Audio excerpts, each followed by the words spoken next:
নমস্কার। আজকে শেয়ার করব মজাদার একটা চিকেন রোস্টের রেসিপি, যেটা খুব ঘরোয়া মশলায় খুব অল্প সময়ে তৈরি করে নেওয়া যাবে, তাও আবার কোনো রকম দুধ ছাড়াই, আর খেতেও হবে খুবই দুর্দান্ত। রোস্টের জন্য আমি 1 কেজি পরিমাণ চিকেন নিয়েছি, আর চিকেনের গায়ে ছুরির সাহায্যে এভাবে করে একটু দাগ কেটে নিয়েছি, যাতে ম্যারিনেটের সময় মশলাগুলো খুব সহজেই ভিতরে প্রবেশ করে। আর এখানে আমি বুকের মাংসগুলোও নিয়েছি। এখন লবণ আর একটা লেবুর অর্ধেক নিয়েছি। এটার রস এখন চিপে চিপে বের করে লবণ আর লেবুর রস মাংসের সাথে খুব ভালোভাবে হাত দিয়ে মাখিয়ে নিব।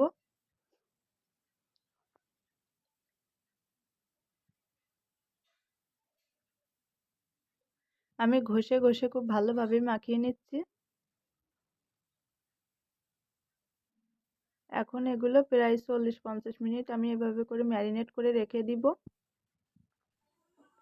আর ম্যারিনেট করার পরে আমি কিন্তু মাংসগুলো বেশ ভালোভাবেই লাল লাল করে একটু ভেজে নিয়েছি। এখন সেই তেলে দিয়ে দিব 3-4টা এলাচ আর দারচিনি আর এলাচ থেকে একটু ভালো গন্ধ বেরিয়ে আসলে এখন দিয়ে দিব 3 টেবিল চামচ পরিমাণ পেঁয়াজ আর রসুন বাটা, দিয়ে একটু কষিয়ে নিব 2-3 মিনিট মতো। এখন দিয়ে দিব খুবই সামান্য পরিমাণে জয়ত্রী আর জয়ফল বাটা, এটাও দিয়ে আমি খুব ভালোভাবে একটু ভেজে নিব।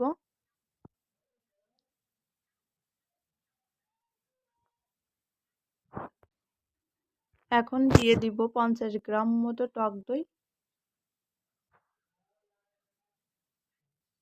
এখন সবকিছু ভালোভাবে আরও 2-3 মিনিট মতো কষিয়ে নিব। কষিয়ে নিয়ে এখন দিয়ে দিব গুঁড়া মশলা। তার জন্য প্রথমেই দিয়ে দিলাম লাল মরিচের গুঁড়া, হলুদের গুঁড়া, জিরার গুঁড়া আর ধনিয়া গুঁড়া। এখন দিয়ে দিলাম লবণ, দিয়ে সব কিছু ভালোভাবে আরও 2-3 মিনিট এভাবে করে কষিয়ে নিব। 2-3 মিনিট পরে এখন দিয়ে দিচ্ছি 2 টেবিল চামচ পরিমাণে বাদাম বাটা। আমি এটা চীনা বাদাম নিয়েছি। এখন দিয়ে দিব 1 টেবিল চামচ পরিমাণে টমেটো সস, দিয়ে সব কিছু আবারও ভালোভাবে একটু কষিয়ে নিব। আর মশলাটা কষানো যত ভালো হবে ততই কিন্তু রোস্ট খেতে বেশি মজা হবে। এখন আমি চিকেনগুলো দিয়ে দিলাম, দিয়ে সব কিছু ভালোভাবে মিশিয়ে নিব। আর চুলার আঁচ একেবারে লোতে রেখে ঢাকা দিয়ে ঢেকে আমি কষিয়ে নিব একটু কয়েক মিনিটের জন্য। আর দেখতেই পাচ্ছেন আমি কিন্তু খুব ভালোভাবে কষিয়ে নিয়েছি। এখন দিয়ে দিব খুবই সামান্য পরিমাণে জল।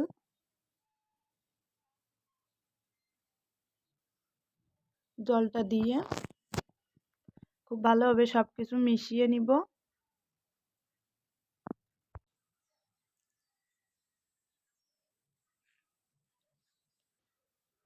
এখন ঢাকা দিয়ে ঢেকে আমি 15 মিনিট মতো রান্না করে নিব।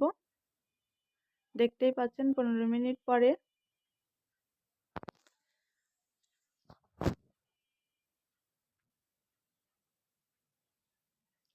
এখন আমি দিয়ে দিব কিছুটা পেঁয়াজ বেরেস্তা, আর দিয়ে দিব 1 চা চামচ পরিমাণে ঘি। এখন দিয়ে সব কিছু ভালোভাবে মিশিয়ে নিব। মিশিয়ে নিয়ে আবারও ঢাকা দিয়ে আরও 5 মিনিট রান্না করে নিব।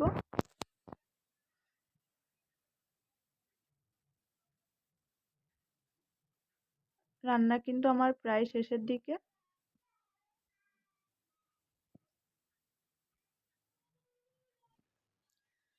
এখন নামিয়ে নেওয়ার আগে আবারও 1 চা চামচ পরিমাণে ঘি আর খুব সামান্য পরিমাণে চিনি দিয়ে সব কিছু ভালোভাবে মিশিয়ে নিব।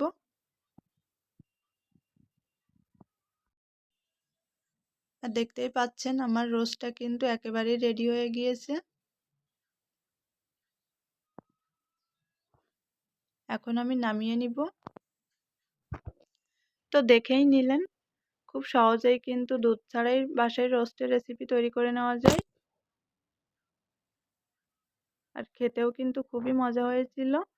বাসায় অবশ্যই একবার ট্রাই করে দেখবেন।